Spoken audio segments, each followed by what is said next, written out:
नमस्कार दोस्तों, मैं हूं पंकज और आप देखना शुरू कर चुके हैं वल्ली गुरु क्लासेस। तो दो चर वाले रैखिक समीकरण के वर्ड प्रॉब्लम में एक और वीडियो देखिए। इस वीडियो में जो है हम लोग बात करेंगे धारा या नाव, दूरी, चाल से संबंधित इस टाइप के सवालों को हम लोग कवरेज करेंगे। अच्छे क्वेश्चन है, काफ़ी अच्छा क्वेश्चन है, तो वीडियो अंत तक जरूर देखिएगा। तो चलिए देर नहीं करते हुए शुरू करते हैं और देखते हैं आज का ये ज़बरदस्त वीडियो। तो आज के वीडियो में ज़बरदस्त क्वेश्चन है, हर एक क्वेश्चन ज़बरदस्त है। अब भी क्वेश्चन जब आपके स्क्रीन पे आ जाए तो उसके बाद उसको वीडियो को रोको और बनाओ, देखो बनता है कि नहीं। ठीक, वर्ड प्रॉब्लम का काफ़ी अच्छा क्वेश्चन है। परीक्षा में बार बार नाव और जल या नदी में जो नाव चलता है, इससे बार बार प्रश्न आ ही जाते हैं, बार बार परीक्षाओं में प्रश्न पूछे जाते हैं। तो चलिए आज का पहला सवाल देखिए स्क्रीन पर क्या दिया है। एक नाविक अनुप्रवाह में 8 किलोमीटर 40 मिनट में जाता है और 1 घंटे में लौट आता है, तो शांत जल में नाव की चाल और धारा की चाल बतानी है। तो चलिए इसको देखते हैं। देखिए, चाल और दूरी, या इतना दूरी गया और इतना चाल आया, उसमें एक फार्मूला आप लोगों को हमेशा याद रखना होगा। कौन सा फार्मूला है वो? चाल बराबर दूरी बटा समय। चाल बराबर दूरी बटा समय, ये सूत्र आपको पढ़े होंगे, फिजिक्स में है, ये क्लास 8 में भी पढ़े हुए। तो ये चाल बराबर दूरी बटा समय, ये सूत्र हमेशा याद रखेंगे, तभी इस तरह का सवाल आपसे बनेगा। इतना दूर गया, ट्रेन से आधा दूरी तय किया, फिर उसके बाद कुछ बाइक से, इस तरह का क्वेश्चन जो है आप इस तरह से पहले इस सूत्र को याद रखेंगे। चाल बराबर दूरी बटा समय, अभी 3 है, इससे तीनों सूत्र निकल जाएगा। अब दूरी बराबर निकालना होगा तो दूरी बराबर चाल गुना समय, इसी तरह समय निकालना होगा, तो इस तरह से तीनों का तीनों निकल जाएगा। तो ये सूत्र हम याद रखेंगे, चाल बराबर दूरी बटा समय। इसी सूत्र का प्रयोग करके हम लोग सारा हिसाब बनाएंगे। तो ये सूत्र इम्पोर्टेंट था, इसलिए हम पहले बता दिए कि ये सूत्र आप लोगों को याद होना चाहिए। चाल बराबर दूरी बटा समय याद ही होगा, लगभग लोगों को याद होगा, काफ़ी आसान सा सूत्र है। तो चलिए क्या बोला है कि शांत जल में नाव अनुप्रवाह में 8 किलोमीटर 40 मिनट में जाता है और 1 घंटे में लौट आता है। तो मान लेते हैं, पहला माना शांत जल में नाव की चाल बराबर x किलोमीटर प्रति घंटा, ठीक, और धारा की चाल बराबर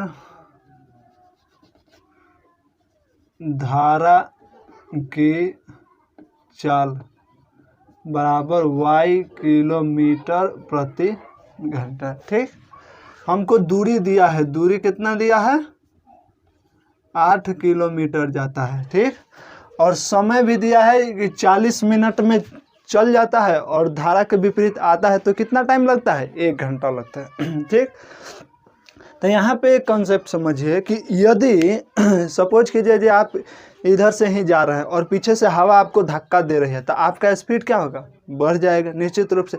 पानी में भी वही होता है, जिधर से धार आ रहा है, जिधर धारा की दिशा है, उधर अगर नाव जाएगा तो कुछ कम खेगा, फिर भी वो क्या है, धारा भी धक्का देगी और वो नाविक जो खुद अपना नाव खे रहा है वो भी उसी के अनुसार आगे बढ़ेगा। तो धारा की दिशा में यानी अनुप्रवाह में जो है चाल, धारा की चाल और शांत जल में नाव की चाल दोनों जुट जाएगा और धारा के विपरीत आएगा। जब साइकिल से सपोज कीजिए इधर से हवा आ रहा है, इधर से आप आ रहे हैं, तो हवा आपको धक्का देती है इधर से, तो पीछे जाते हैं, तो आपका जो एक्चुअल चाल होता है वो भी क्या होता है? कम हो जाता है। धारा इधर से हवा देगा तो आपका जो एक्चुअल चाल है, जो वास्तविक चाल है, वो हवा आपको रोक देता है। उसी तरह नदी में भी धारा अगर इधर से है और नाविक इधर से जा रहा है, तो धारा की दिशा जो है, धारा का जो वेग है, नदी की धारा जो है, वो नाविक को रोकता है।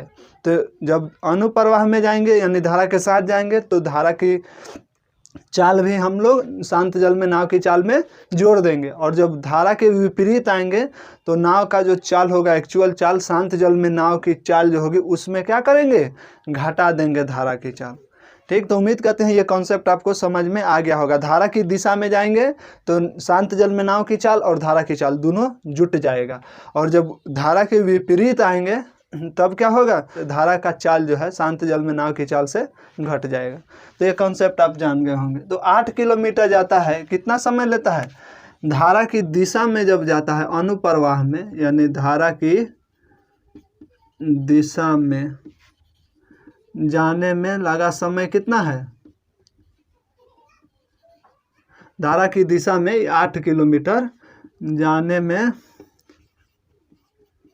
लगा समय बराबर हमको दिया है 40 मिनट। कितना दिया है? 40 मिनट। तो हम लोग मिनट को क्या करते हैं? घंटा में बदल लेते हैं। तो मिनट को घंटा में बदलने के लिए क्या करेंगे? 60 से भाग दे देंगे। ये कट गया, ये 3, ये हो गया 2, यानी 2/3 घंटा। 40 मिनट का मतलब क्या हो गया? 2/3 घंटा। अब हम लोग आते हैं प्रश्न से।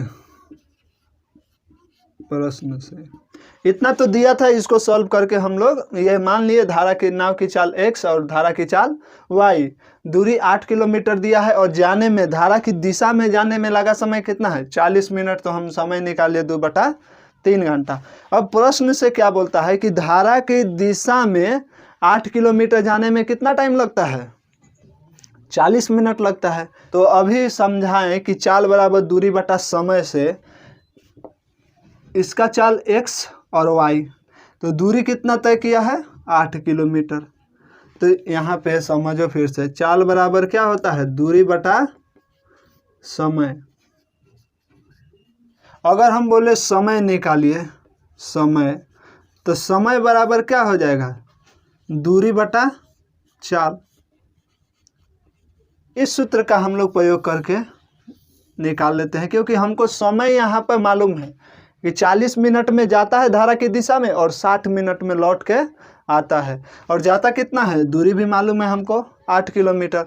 तो प्रश्न से समय बराबर क्या हो जाएगा? दूरी और बटा में चाल। तो अभी बताए कि धारा की दिशा में जा रहा है, तो नाव का चाल और जो धारा की चाल है दोनों जुट जाएगा। और आ गया दूरी बटा चाल बराबर समय कितना लगा है? 40 मिनट, यानी 2/3। एक ही सूत्र से हुआ, इस सूत्र से समय बराबर दूरी बटा चाल से। ये 8 किलोमीटर गया, चाल है धारा की दिशा में जाएगा, तो दोनों का चाल क्या होगा? नाव का और धारा की चाल दोनों जुट जाएगी, तो x + y। और समय कितना लगा? 40 मिनट में, यानी 2/3। अब इससे हम लोग एक समीकरण प्राप्त कर लेंगे। देखो ये क्या हो जाएगा? ये 3 से इसमें गुना कर लो, तो 8 × 3 = 24। अब बटा नहीं, इधर बराबर लिख देते हैं, 2 × x + y। ठीक, 8 से 3 में गुना किए 24, x + y से 2 में किए, 2 से इसको काट सकते हैं हम लोग, 2 ये 12, यानी x + y बराबर आ गया कितना? 12। इसको मान लिए समीकरण 1। ठीक, अब देखिए दोबारा प्रश्न को पढ़िए। पुनः प्रश्न से हम लोग लिखेंगे आगे। क्या बोल रहा है कि 40 मिनट में जाता है और 1 घंटे में लौट आता है। कितना टाइम लगता है उसको लौटने में? 1 घंटा। तो अब लिखेंगे इधर पुनः प्रश्न से, क्या लिखेंगे? पुनः प्रश्न से।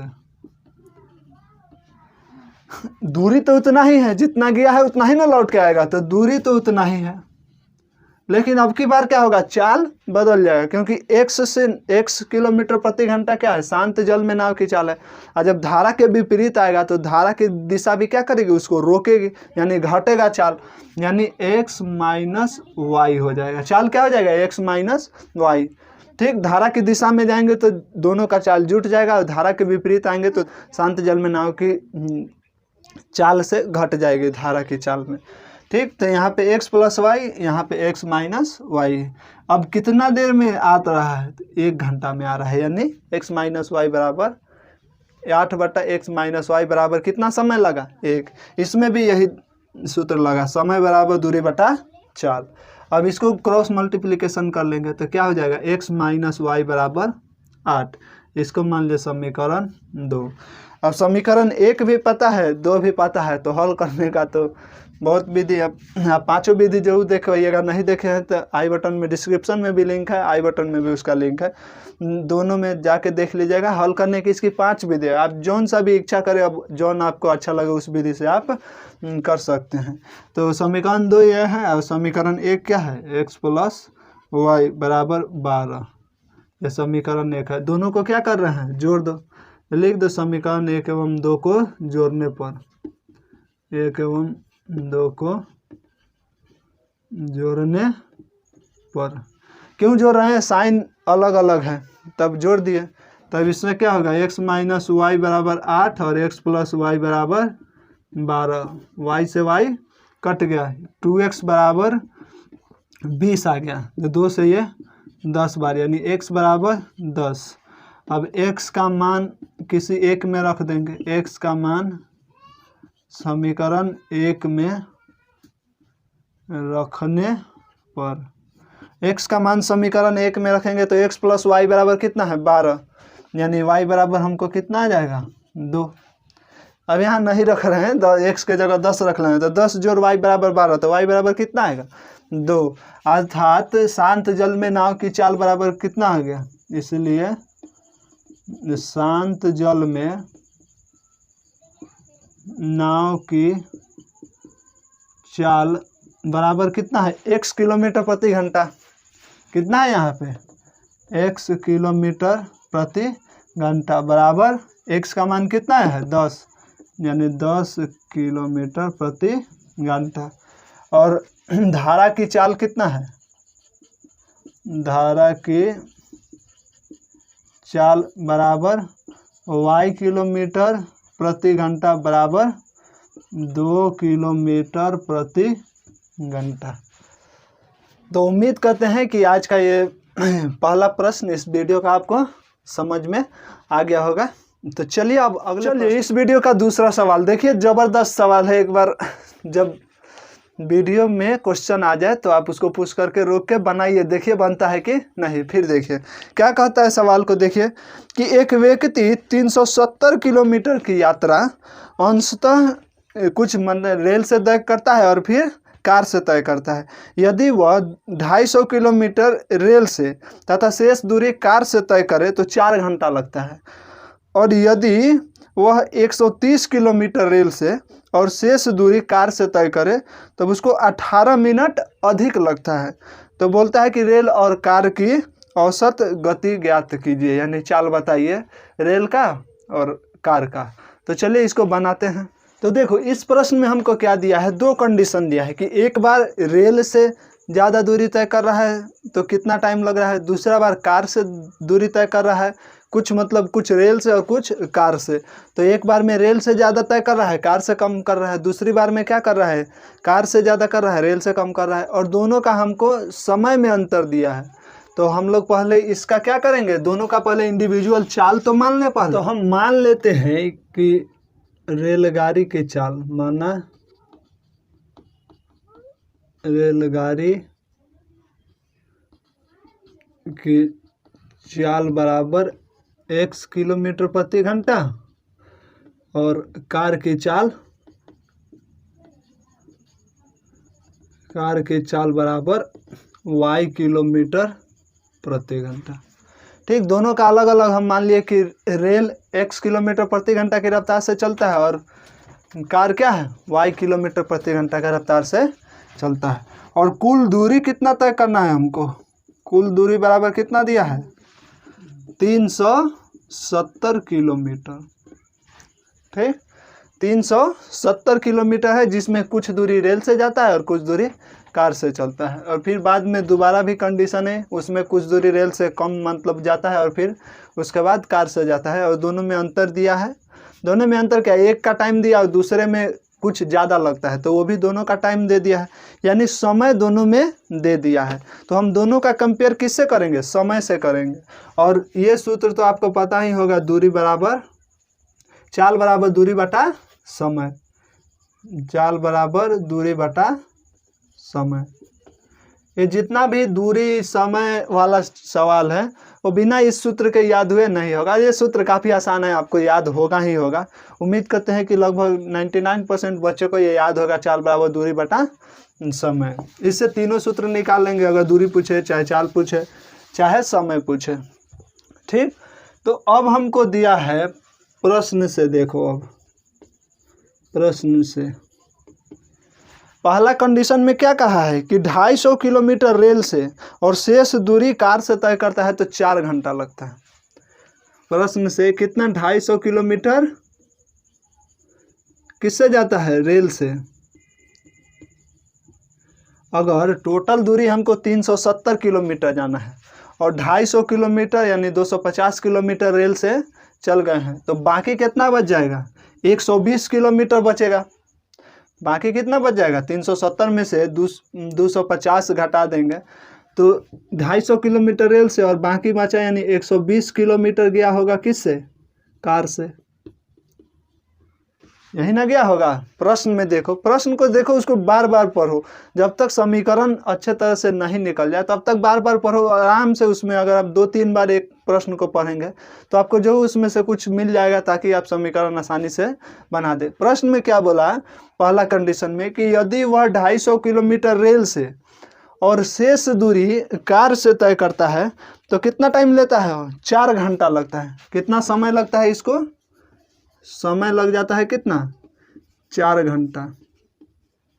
ठीक, तो अगर 250 किलोमीटर रेल से तय करता है तो शेष यानी 370 में से कितना बच जाएगा, 120। तो 120 किलोमीटर कार से तय करता है और दोनों तय करने में समय कितना लग जाता है इसको, 4 घंटा। अब देखो इससे समीकरण किस प्रकार से बनेगा, दोनों में समय दिया है, पहला कंडीशन में भी दूसरे कंडीशन में समय दिया है। तो अभी हम समझाएं कि चाल बराबर दूरी बटा समय होता है। ये सूत्र सबको पता है, दूरी बटा समय। तो हमारा समय निकालेंगे तो कितना आ जाएगा, समय बराबर दूरी बटा चाल। समय क्या हो जाएगा, समय बराबर दूरी बटा चाल। अब समय दिया है, अब इसमें हम क्या करेंगे, समय का सूत्र लगा देंगे दूरी बटा चाल और दोनों से एक समीकरण निकाल लेंगे। तो समय देखो कितना, दूरी बटा चाल यानी दूरी कितना है, 250 किलोमीटर और चाल कितना है, रेलगाड़ी से गया है तो रेलगाड़ी से इतना समय लगा होगा।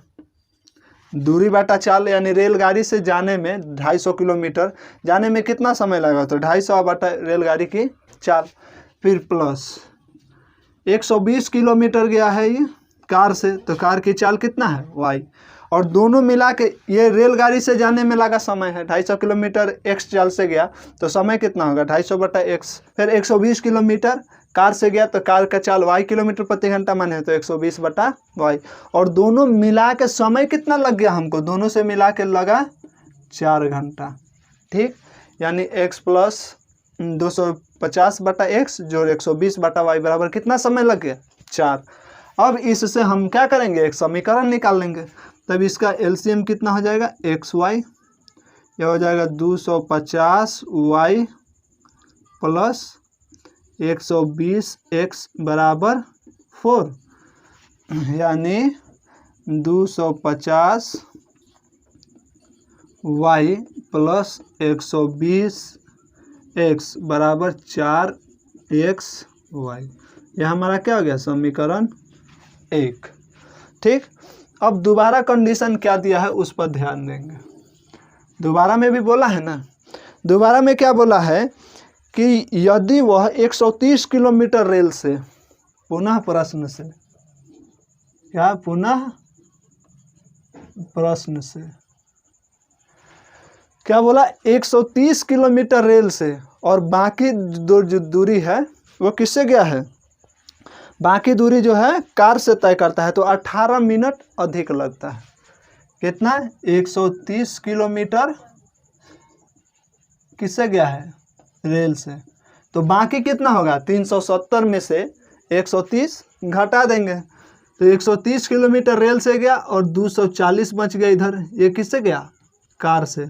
तो समय कितना लग गया इसको, 18 मिनट अधिक लगता है, यानी 4 घंटा 18 मिनट लगा होगा। नहीं, दोबारा कंडीशन यही ना है कि अगर 130 किलोमीटर रेल से और शेष दूरी कार से तय करता है तो 18 मिनट अधिक लगता है। तो यहाँ पे 4 घंटा लगता था, उससे 18 मिनट अधिक लगा। अब 18 मिनट को जो है हम लोग घंटा में बदल लेंगे। 4 घंटा 18 मिनट को हम क्या करेंगे, घंटा में बदल लेंगे। तो 4 घंटा है, इसको तो कोई बदलने का ज़रूरत ही नहीं। 18 मिनट है तो 18/60 ये घंटा में आ गया। अब 6 से करेंगे, 6 तिया 18, 6 दहाई 60, यानी 4 + 3/10, यानी 1 का 1 एलसीएम हो जाएगा 10 और 40 + 3 यानी 43/10। कितना आ गया, 43/10 घंटा। ठीक, ये टोटल टाइम इसको कितना लग गया, 4 घंटा 18 मिनट यानी 43/10 घंटा समय लग गया। अब फिर इसी तरह इससे सूत्र से हम निकाल लेंगे कि समय बराबर दूरी बटा चाल। तो 130 किलोमीटर रेल से गया तो समय कितना लगा होगा, 130 बटा दूरी बटा चाल। तो रेलगाड़ी का चाल कितना है x प्लस बाकी कितना है 240, तो 240/y बराबर टोटल टाइम कितना लग गया 43/10। अब इससे हम लोग क्या करेंगे, एक दूसरा समीकरण निकाल लेंगे। अब एक्स वाई का एलसीएम कितना होगा, एक्स वाई यहाँ पे 130y + 240x बराबर 43/10। अब इसको क्रॉस मल्टीप्लिकेशन करेंगे, यानी 1300y + 2400x बराबर 43xy। ठीक, ये आ गया हमारा क्या, समीकरण 2। अब इस दोनों समीकरण को हल करके हम रेल का चाल और कार की चाल निकाल लेंगे। तो हमारा पहला समीकरण पता लग गया 250y + 120x बराबर 4xy, और दूसरा समीकरण अभी आ गया 1300y + 2400x बराबर 43xy। बच्चे नंबर देख के ही कंफ्यूज हो जाते, इतना बड़ा बड़ा नंबर है, सॉल्व कैसे होगा। परीक्षा में कोई भी सवाल देगा तो ज़्यादा लेंदी नहीं होता है। अगर बड़ी बड़ी संख्याएं आ रही है इसका मतलब वो कहीं ना कहीं कटेगा। अब इस दोनों समीकरण को क्या करेंगे, सॉल्व कर लेंगे और x और y का मान निकाल देंगे। तो चलिए इधर हम इरेज कर देते हैं, फिर ये दोनों समीकरण लिख के दोनों समीकरण को हल करते हैं। ठीक, तो हमारा पहला समीकरण क्या है, 250y + 120x बराबर 4xy, और दूसरा समीकरण है हमारा क्या, 1300y + 2400x बराबर 43xy। ये हमारा पहला समीकरण हो गया, ये हमारा दूसरा। अब हम लोग देखते हैं लुप्तीकरण विधि से इसको हल करते हैं। इसको हल करने का 5 विधि हम बताए हैं। पांचों विधि डिस्क्रिप्शन में लिंक है, उस वीडियो में आप देख लीजिएगा। इसके 2 चर वाले रैखिक समीकरण के हल करने की पूरे 5 विधि हैं, जो कि बीजगणितीय है। एक आलेख विधि से भी, उसका भी लिंक डिस्क्रिप्शन बॉक्स में आपको मिल जाएगा। 2 चर वाले रैखिक समीकरण का प्लेलिस्ट भी आपको डिस्क्रिप्शन में मिल जाएगा, तो वहाँ से देख लेंगे कि इसको हल हम लोग किस प्रकार से करेंगे। अभी ये हम लोग हल करेंगे लुप्तीकरण विधि से। तो लुप्तीकरण विधि से क्या है, किसी एक चर मान को हमको ख़त्म करना रहता है। तब देखो यहाँ पे 24,400 है और यहाँ पे 120। तो अगर इसमें हम लोग 20 से गुना कर दें तो ये बराबर हो जाएगा, और घटाएंगे तो दोनों कट जाएगा। तो वही चीज़ अब हम लोग लिख देते हैं। इसमें क्या करेंगे, हम लोग 20 से गुना करके अगर घटाएंगे तो हमारा x वाला कट जाएगा। तो क्या हम लिखेंगे यहाँ पे, अब इसको हल करना है। ये हल करना तो आप सीख चुके होंगे, 2-3 वीडियो इसका भी हो गया, और बाकी जो 2 चर वाले रैखिक समीकरण के शुरुआती से ही आपको हल करना सिखा रहे हैं। तो हल करने का विधि तो जान ही गए होंगे। अगर नहीं देखे हैं तो शुरू से वो वाला सब वीडियो जरूर देखिएगा। तो समीकरण 1 में क्या करेंगे, 20 से गुना कर समीकरण 2 को घटाने पर, यानी समीकरण 1 में 20 से गुना किया और उसके बाद समीकरण 2 को उसमें से घटाएंगे। तो इसको 20 से गुना करेंगे तो ये क्या हो जाएगा, 25 है, दूना 50 हो जाएगा। डायरेक्ट लिख देते हैं, 25 दूना 50 यानी 5000 वाई होगा। 20 से गुना होगा, 2 से गुना होगा तो 500, 0 तो 1 0, जोड़ 20 में 120, तो 12 दूना 24 पर 2 जीरो x, फिर बराबर के जगह बराबर 20 चौका 80xy। ठीक, और दूसरा में तो कुछ किया नहीं है, तो दूसरा के वैसे ही वैसे रख देते हैं। 1300y प्लस 2400x बराबर 43xy। ठीक, अब यहाँ पे क्या करेंगे, इसको घटाएंगे तो इसका साइन क्या हो जाएगा, बदल जाएगा। ठीक, यहाँ पे इसका क्या हो गया, साइन बदल गया। इसको मिटाते हैं समीकरण 1 को। अब साइन बदल गया तो ये 2400x से 2400x कट गया। इधर कितना बच गया, 5000 में से 1300 घटाए 007 और 4 में से 1 गया 3, 3700y बराबर, ये 80 में से 43 गया तो कितना बचेगा, ये भी बच जाएगा हमको 37xy। अब y से y को हम काट दिए, यानी कितना गया 37x बराबर हमको आ गया 3700।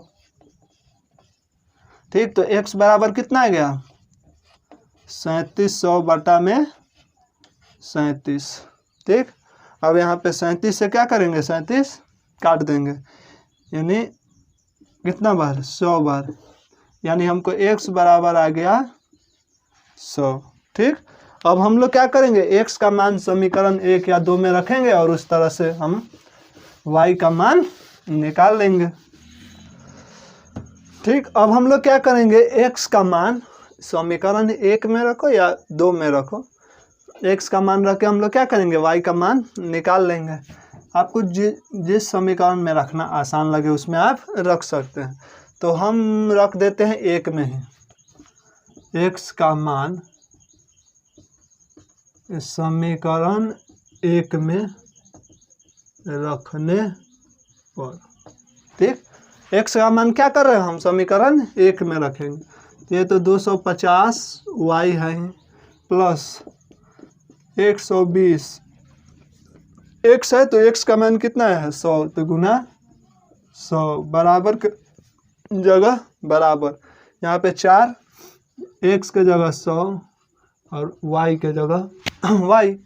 अब यहाँ पर देखो 250y बराबर, बराबर नहीं लिखते हैं पहले, 12 1 2 3 0 हो जाएगा, बराबर 4 पे 400y। अब इसको उधर ले जाते हैं तो 12 पर 3 0 बराबर 400y माइनस 250y, यानी 12 पर 3 0 बराबर 400 में से 250 गया तो कितना हो गया 150y, यानी y बराबर कितना हो जाएगा हमारा, या y बराबर 12 3 0 बटा 150, 0 15 8 120 1 0, यानी y बराबर कितना गया 80। और हमारा x क्या है, रेलगाड़ी की चाल है, और y क्या है, कार की चाल है, यानी रेलगाड़ी की चाल,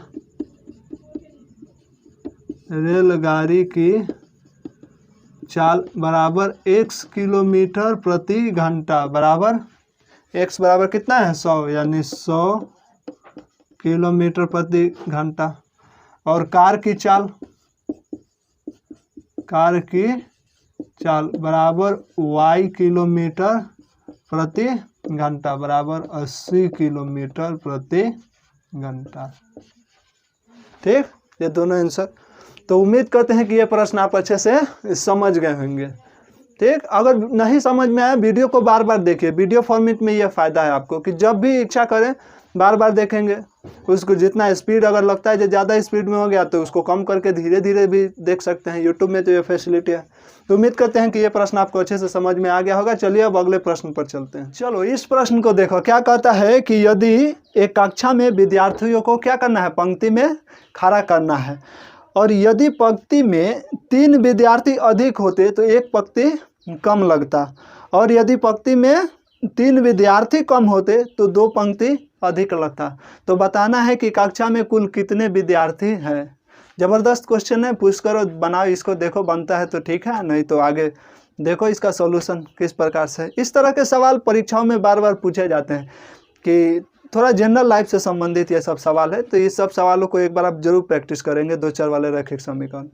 तो चलो, हमको दिया है कि कुछ लड़के हैं और उसको क्या करना है, हमको पंक्ति में खड़ा करना है, और कुछ कंडीशन दिया कि यदि 3 कम होता, यदि 3 विद्यार्थी अधिक लाइन में लगते तो एक पंक्ति कम हो जाता, यदि 3 विद्यार्थी अधिक कम लगते तो 2 पंक्ति अधिक हो जाता। तो चलो इसमें मान लेते हैं।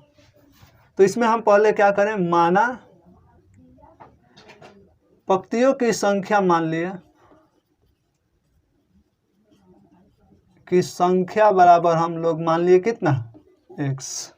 मान लिए x पंक्ति है, जो कि बच्चे x पंक्ति में खड़ा है, और प्रत्येक पंक्ति में छात्रों की संख्या बराबर हम मान लिए y। ठीक, मान लिए कि x पंक्ति है और प्रत्येक पंक्ति में y छात्र हैं, तो कुल छात्रों की संख्या कितना हो जाएगा, कुल छात्रों की संख्या कितना हो जाएगा, x इंटू वाई। उम्मीद करते हैं यह समझ में आ रहा है। जैसे एग्जाम्पल देखो, मान लिए कि 10 पंक्ति लगी हुई है और प्रत्येक में हमको 5-5 छात्र खड़े हैं, तो कुल कितने छात्र हो जाएंगे, प्रत्येक में 5 है और पंक्ति कितनी है 10, यानी 10 में 5 से गुना करेंगे यानी 50। ठीक वही बात यहाँ पे हुआ कि पंक्तियों में x छात्र हैं और पंक्तियों में छात्रों की संख्या y है, यानी x पंक्ति है और प्रत्येक में y छात्र हैं, तो कुल कितने छात्र होंगे, x इंटू वाई। यहाँ तक उम्मीद करते हैं आप समझ गए होंगे। अब प्रश्न में 2 कंडीशन दिया है, उस दोनों कंडीशन को हम लोग पढ़ेंगे और देखते हैं क्या होता है प्रश्न से। प्रश्न को देखिए एक बार फिर देखते हैं प्रश्न को। क्या कहता है कि यदि पंक्ति में 3 विद्यार्थी अधिक होते तो एक पंक्ति कम लगता। पंक्ति में 3 विद्यार्थी अधिक होते तो एक पंक्ति कम लगता। पंक्ति में 3 विद्यार्थी अधिक होते यानी y, प्रत्येक पंक्ति में छात्रों की संख्या y है, तो अगर इसमें 3 छात्र 3 व्यक्ति और अधिक होते, 3 विद्यार्थी अधिक होते तो एक पंक्ति कम लगता। तो पंक्तियों की संख्या x था तो एक पंक्ति कम लगेगा, और टोटल तो छात्रों की संख्या वही रहेगा ना। ठीक, ये लाइन आपको समझ में आया कि नहीं आया, दोबारा से देखिए। क्या बोला कि यदि पंक्ति में 3 छात्र अधिक होते, 3 विद्यार्थी अधिक होते तो एक पंक्ति कम लगती। तो 3 छात्र अधिक कर दिए, प्रत्येक पंक्ति में छात्रों की संख्या y था तो 3 अधिक करना है तो 3 जोड़ दिए, और पंक्तियों की संख्या x थी, अब बोल रहा है कि एक पंक्ति कम लगता तो एक घटा दिए, और टोटल छात्र तो उतने ही रहेंगे तो छात्रों की संख्या x इंटू वाई ही रहेगा। अब इससे हम लोग एक समीकरण निकाल लेंगे।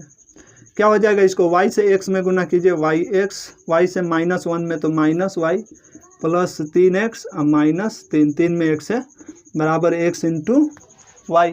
अब यहाँ पे क्या आ गया, yx से xy या yx दोनों एक ही है ना, तो इधर कट गया। अब कितना बच गया, 3x -y -3 बराबर 0। ये उधर जाएगा तो घट जाएगा, या 3x -y बराबर 3। ये हो गया समीकरण 1। ठीक, यहाँ तक तो सबको समझ में आ गया होगा। चलो अब आगे देखते हैं पुनः प्रश्न से। ठीक, दोबारा प्रश्न को देखो। क्या बोलता है कि यदि पंक्ति में 3 विद्यार्थी कम होते तो 2 पंक्ति अधिक लगता। पंक्ति में 3 विद्यार्थी कम होते तो प्रत्येक में कितना है, y है, तो इसमें अगर 3 कम हो जाता। ठीक, पंक्ति में प्रत्येक पंक्ति में छात्रों की संख्या y है, तो प्रश्न में बोला है कि यदि प्रत्येक पंक्ति में 3 विद्यार्थी कम होते तो 2 पंक्ति अधिक लगती। तो 2 पंक्तियों की संख्या x है तो अब x प्लस 2 हो जाता, और छात्रों की संख्या तो जितना है उतना ही रहेगा ना, तो x इंटू वाई। अब इससे भी एक दूसरा समीकरण हम लोग निकाल लेंगे, तो ये क्या हो जाएगा, yx plus 2y minus 3x minus 6 बराबर x into y. yx plus 2y minus 3x minus 6 बराबर x इंटू वाई। अब वाई एक्स से वाई एक्स ये बराबर के उस पार कट गया, 0 बचेगा। तो यहाँ पे क्या आ गया 2y माइनस 3x माइनस 6 बराबर 0, यानी 2y माइनस 3x बराबर हम लिख सकते हैं 6। अब इससे हम लोग क्या करेंगे, दूसरा समीकरण निकाल लें। यह हमारा दूसरा समीकरण हो गया। अब इस दोनों समीकरण को हल करके हम लोग x का मान निकालेंगे, फिर y का मान निकालेंगे, और प्रश्न में क्या बोला है कुल छात्रों की संख्या, तो x इंटू वाई कर देंगे। तो समीकरण 1 हम यहाँ पे लिख लेते हैं 3x माइनस वाई बराबर 3। ठीक, अब इसको कौन से विधि से, लुप्तीकरण से करें या फिर प्रतिस्थापन विधि से करें? कौन से विधि से करें? प्रतिस्थापन नहीं, लुप्तीकरण से ही कर देते हैं इसको। ठीक, तो यहाँ पे समीकरण 1 में क्या करेंगे, हम 2 से गुना करके अगर जोड़ देंगे तो y y वाला दोनों कट जाएगा।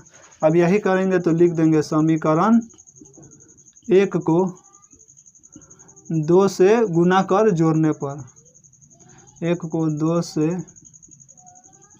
गुना कर जोड़ने पर। हम यहाँ पे लुप्तीकरण विधि से कर रहे हैं, आपको जौन सा विधि मन करे, जौन विधि आपको अच्छा लगे, प्रतिस्थापन भी यहाँ पे लग सकता था, ब्रजगुणन, जो विधि लगे आपको वो आप अच्छे से लगा सकते हैं। अब यहाँ पे क्या हो जाएगा, ये 2y माइनस 3x बराबर 6, और ये हो जाएगा 6x माइनस 2y बराबर 6। अब जोड़ रहे हैं तो क्या होगा, ये 2y से 2y कट गया, 6x में से 3x गया यानी 3x, और इधर 6 और 6 कितना हो जाएगा 12, यानी x बराबर आ गया हमारा 3 से 4 बार में कट गया, x बराबर 4। x बराबर कितना गया 4। अब x का मान हम लोग समीकरण 1 या 2 में रख देंगे, जौन सा भी समीकरण आपको अच्छा लगे। x का मान समीकरण 1 में रखने पर, x का मान समीकरण 1 में रख रहे हैं तो 1 में रखेंगे तो क्या हो जाएगा 3x माइनस वाई बराबर 3 दिया है, और x बराबर हमको कितना आया है अभी 4 आया है, तो 3 गुना 4 माइनस वाई बराबर 3 यानी 12, और 3 इधर है, इधर ले आते हैं माइनस 3 बराबर y इधर माइनस में, उधर जाएगा तो प्लस में। ठीक, यानी y बराबर हमको कितना आ गया, y बराबर 9 आ गया। ठीक, x बराबर 4 आया, y बराबर 9 आया। तो हम कुल छात्रों की संख्या कितना दिया था, यहीं पे हम लिख देते हैं नीचे थोड़ा तो y बराबर 9, x बराबर 4, इसलिए कुल छात्रों की संख्या, कुल छात्रों की संख्या बराबर x इंटू वाई बराबर कितना है 9 गुना 4 बराबर 36, यानी कुल कितने छात्र हैं 36 छात्र हैं। आसान सा है, देखो प्रश्न को पढ़ो और उसके बाद उससे समीकरण बनाने का कोशिश करो।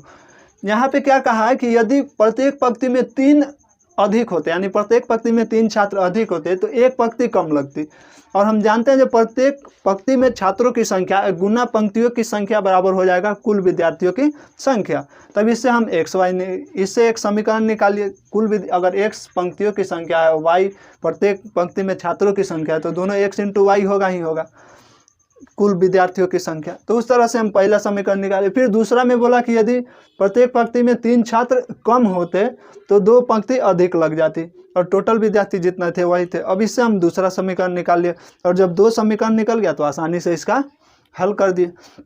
तो उम्मीद करते हैं कि ये प्रश्न आपको अच्छे से समझ में आ गया होगा। तो आज के वीडियो में इतना ही, थोड़ा ज़्यादा गर्मी है तो आज के वीडियो में इतना ही। फिर मिलते हैं अगले वीडियो में। अगर ये वीडियो आपको अच्छा लगा है, वीडियो पसंद आए तो वीडियो को लाइक कीजिए, अपने दोस्तों में शेयर कीजिए, और हाँ चैनल पर नए हैं तो चैनल को सब्सक्राइब कर लीजिए और बेल आइकन दबा लीजिए, ताकि जब भी हम वीडियो डालें तो मेरा नोटिफिकेशन वीडियो का आपको सबसे पहले पहुँच जाए। तो तब तक खुश रहिए, खुशियाँ बांटते रहिए।